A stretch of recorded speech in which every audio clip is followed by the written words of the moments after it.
Avis vascular centre మన దేశంలోనే the best varicose vein hospital.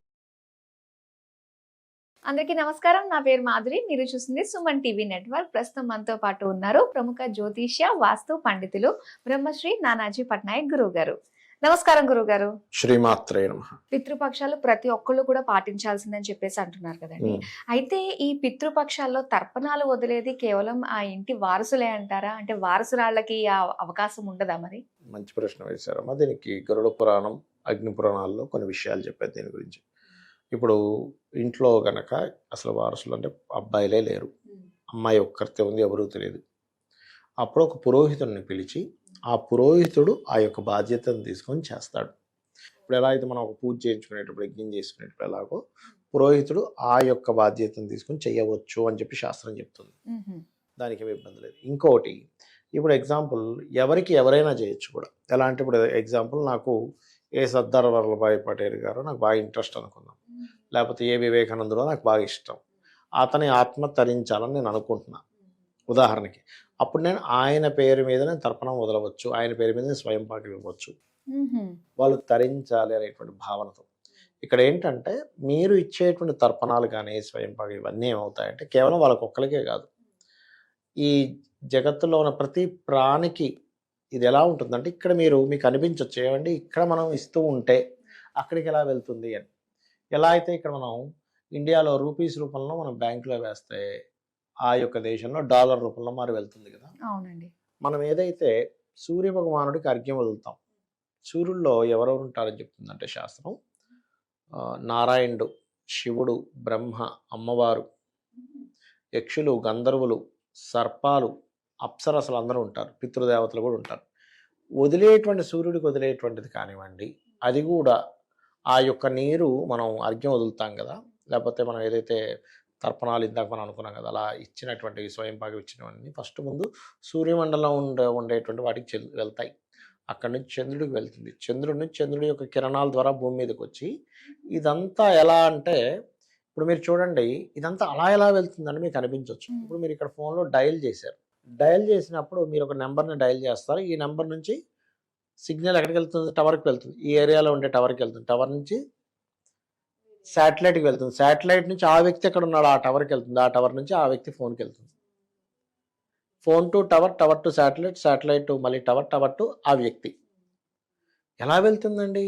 మనం తయారు చేసిన సిస్టమే ఇలా నెంబర్ నొక్కగానే అలా వెళ్తున్నప్పుడు మరి మహర్షులు, ఆ దేవతా గణాలు, ఆ పితృగణాలు వాళ్ళంటూ ఒక సిస్టమ్ తయారు చేసుకోరా? అవునండి, అవును, తయారు చేసుకుంటారు కదా.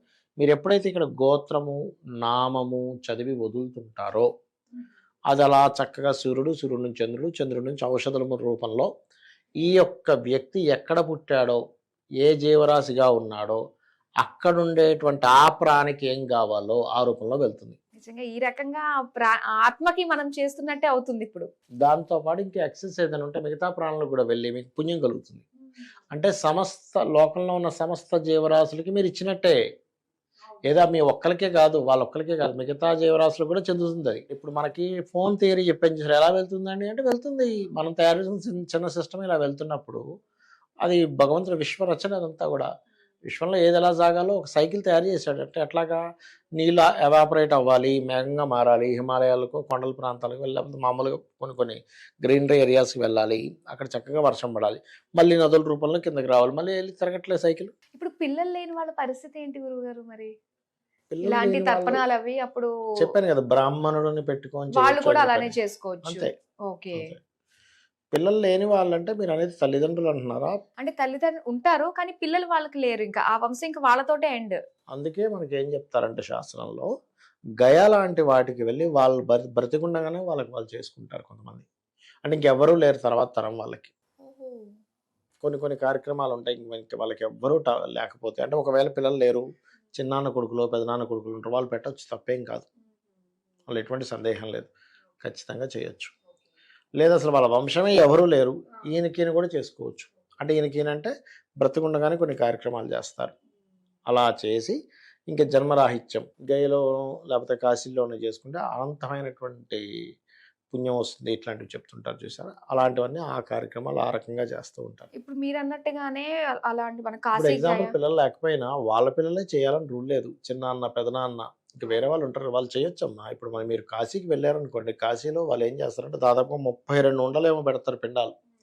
అందులో వాళ్ళ యొక్క పూర్వీకులు, వాళ్ళకి తెలిసిన వాళ్ళు, వాళ్ళ స్నేహితులు, వాళ్ళ చుట్టాలు వీళ్ళందరూ అయిపోగా మీరు పెంచుకునే జంతువులు ఏమంటే వాటికి కూడా పెట్టండి అంటారు. మీరు వెళ్ళినప్పుడు చేశారు ఎప్పుడైనా? నేను చేశాను. చేశారు కదా. ఆ, మీ ఇంట్లో ఏదో కుక్క చచ్చిపోయింది దానికి కూడా పెట్టండి అంటాడు. పెట్టండి అని. కానీ వాళ్ళ పేర్లు అంటే 3 తరాల వాళ్ళ పేర్లు మనం తలుచుకోవాలి, వాళ్ళ గోత్రాలను అవును. చెప్పాలి. అవి లేకపోయినా కూడా వాళ్ళు తలుచుకున్నా కూడా వాళ్ళని ఫలితం. తలుచుకున్న అయ్యో ఉంటుంది, ఎందుకుండదు. ఎక్కడో మనిషి ఉన్నాడు, ఇప్పుడే తలుచుకున్నా నీ ఫోన్ వచ్చింది అంటాం. ఫోన్లో మాట్లాడుతూ ఉంటే ఆవలింత దిగిన అవతల వ్యక్తికి ఆవలింత వస్తుంది. మళ్ళీ ఎలా వస్తుంది? చిన్న లాజిక్ కదా. నువ్వు ఆవలింత తీస్తే అవతల వ్యక్తికి ఆవలింత వస్తుందంటే దాని వెనకున్న సైన్స్ ఏంటి అంటే ప్రతిదీ కూడా నీ కంటికి కనబడదు. కంటికి కనబడకుండా ఉండే ఒక ఎనర్జీ పనిచేస్తుంది. దాన్నే మహర్షులు మనకి అందించారు. నీ కంటికి కనబడేది ఒకటే కాదురా నాయన, నీ కంటికి కనబడింది ఒకటి ఉంది, అదేంటో తెలుసుకో, నువ్వంటే ఏంటో తెలుసుకో, నువ్వెందుకు జన్మించావో తెలుసుకో, నువ్వు ఎలా జీవిస్తున్నావో తెలుసుకో, నీ లైఫ్ ఏంటో తెలుసుకో అని చెప్పడం జరిగింది. నాకు ఇంకొక డౌట్ ఏంటంటే గురువుగారు, ఇప్పుడు మగపిల్లలు ఆ ఇంట్లో మగపిల్లలు ఉన్నా కూడా ఆడపిల్లలు చేస్తూ ఉంటారు, పుట్టింటి అవును. ఆడపిల్లలు చేస్తూ ఉంటారు. అలా చేస్తే అది దోషము, ఆడపిల్లకి మంచిది కాదు అని చెప్పేసి అంటూ ఉంటారు. ఇది ఎంతవరకు నిజమండి? స్వయం పాకం ఇవ్వచ్చు, ఇంకా ఎవ్వరూ లేకపోతే స్త్రీని చేయొచ్చు అని చెప్పింది శాస్త్రము. ఇప్పుడు మనకి తలకొరువు పెడతారు, ఎవ్వరూ లేరు ఇంక అక్కడ, ఒక్క మనిషి కూడా లేడు, అమ్మాయి ఒక్కరితే ఉంది, అమ్మాయి తప్పితే ఇంకెవరు పెట్టడానికి లేదు, అప్పుడు స్త్రీని కూడా పెట్టొచ్చు అని చెప్పింది శాస్త్రం. అయితే దీనికి అలా ఏమి లేదు, ఎవరైనా పెట్టొచ్చు.